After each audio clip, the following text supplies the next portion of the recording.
Of fire या आग के छल्ले का दीदार कर पाएंगे। हालांकि देश के ज्यादातर हिस्सों में ये सूर्य ग्रहण आंशिक ही दिखेगा।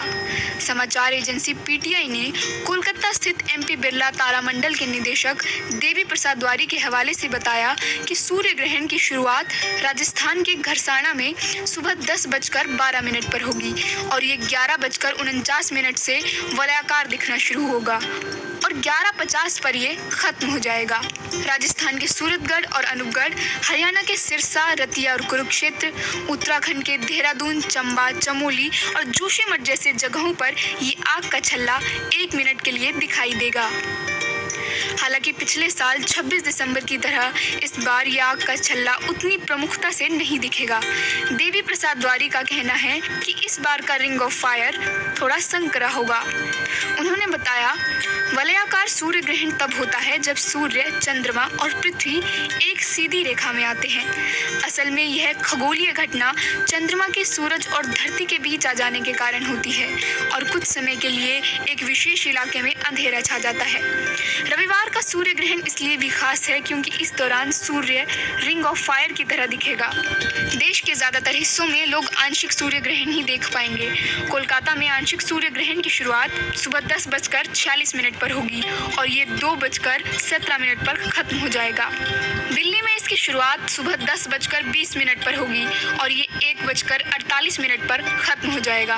मुंबई में इसका समय सुबह 10 बजे से दोपहर 1:27 तक है। चेन्नई में 10:22 से 1:41 तक और बेंगलुरु में 10:13 से 1:31 तक ये सूर्य ग्रहण दिखाई देगा।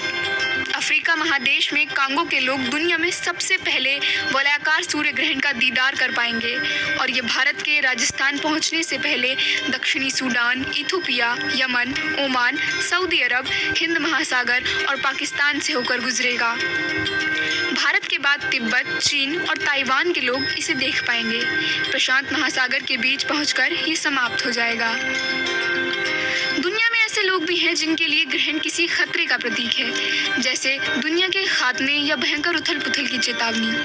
हिंदू मिथकों में इसे अमृत मंथन और राहु केतु नामक 2 दैत्यों की कहानी से जोड़ा जाता है और इससे जुड़े कई अंधविश्वास प्रचलित हैं। ग्रहण सदा से इंसानों को जितना अचंभित करता रहा है उतना ही डराता भी रहा है। असल में जब तक मनुष्य को ग्रहण की वजहों की सही जानकारी नहीं थी, उसने असमय सूरज को घेरती इस अंधेरी छाया को लेकर कई कल्पनाएं की, कई कहानियां गढ़ी। 17वीं सदी के यूनानी कवि आर्किलकस ने कहा था कि भरी दोपहर में अंधेरा छा गया और इस अनुभव के बाद अब उन्हें किसी भी बात पर अचरज नहीं होगा।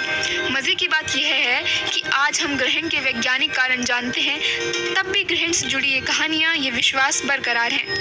कैलिफोर्निया की ग्रिफिथ वेधशाला के निदेशक एडविन क्रब कहते हैं, 17वीं सदी के अंतिम वर्षों तक भी अधिकांश लोगों को मालूम नहीं था कि ग्रहण क्यों होता है या तारे क्यों टूटते हैं। हालांकि 8वीं शताब्दी से खगोल शास्त्रियों को इनके वैज्ञानिक कारणों की जानकारी थी। क्रब के मुताबिक जानकारी के इस अभाव की वजह थी संचार और शिक्षा की कमी। जानकारी का प्रचार प्रसार मुश्किल था, जिसके कारण अंधविश्वास पनपते रहे। वो कहते हैं, प्राचीन समय में मनुष्य की दिनचर्या कुदरत के नियमों के हिसाब से संचालित होती थी। इन नियमों में कोई भी फेरबदल मनुष्य को बेचैन करने के लिए काफी था। प्रकाश और जीवन के स्रोत सूर्य का छिपना लोगों को डराता था और इसलिए इससे जुड़ी तरह तरह की कहानियां प्रचलित हो गई थी। सबसे व्यापक रूप था सूरज को ग्रसने वाले दानव का। एक और पश्चिमी एशिया की मान्यता थी कि ग्रहण के दौरान ड्रैगन सूरज को निगलने की कोशिश करता है और इसलिए वहां उस ड्रैगन को भगाने के लिए ढोल नगाड़े बजाए जाते थे। वहीं चीन में मान्यता थी कि सूरज को निगलने की कोशिश करने वाला दरअसल स्वर्ग का एक कुत्ता है। पेरू वासियों के मुताबिक यह एक विशाल प्यूमा था और वाइकिंग मान्यता थी कि ग्रहण के समय आसमानी भेड़ियों का जोड़ा सूरज पर हमला करता है। खगोल विज्ञानी और वेस्टर्न केप विश्वविद्यालयों में प्रोफेसर जरीटा हॉलबुक कहते हैं, ग्रहण के बारे में विभिन्न सभ्यताओं का नजरिया इस बात पर निर्भर करता है कि वहाँ प्रकृति कितनी उदार और अनुदार है। जहाँ जीवन मुश्किल है, वहाँ देवी देवताओं के भी क्रूर और डरावने होने की कल्पना की गई और इसलिए वहाँ ग्रहण से जुड़ी कहानियाँ भी डरावनी हैं। जहाँ जीवन आसान है, भरपूर खाने पीने को है, वहाँ ईश्वर या पराशक्तियों से मानव का रिश्ता बेहद प्रेमपूर्ण होता है और उनके मिथक भी ऐसे ही होते हैं। मध्यकालीन यूरोप में प्लेग और युद्धों से जनता त्रस्त रहती थी। ऐसे में सूर्य ग्रहण या चंद्र ग्रहण उन्हें बाइबल में प्रलय के वर्णन की याद दिलाता था।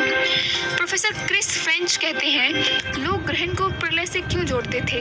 इसे समझना बेहद आसान है। बाइबल में उल्लेख है कि कयामत के दिन सूरज बिल्कुल काला हो जाएगा और चांद लाल रंग का हो जाएगा। सूर्य ग्रहण और चंद्र ग्रहण में क्रमशः ऐसा ही होता है।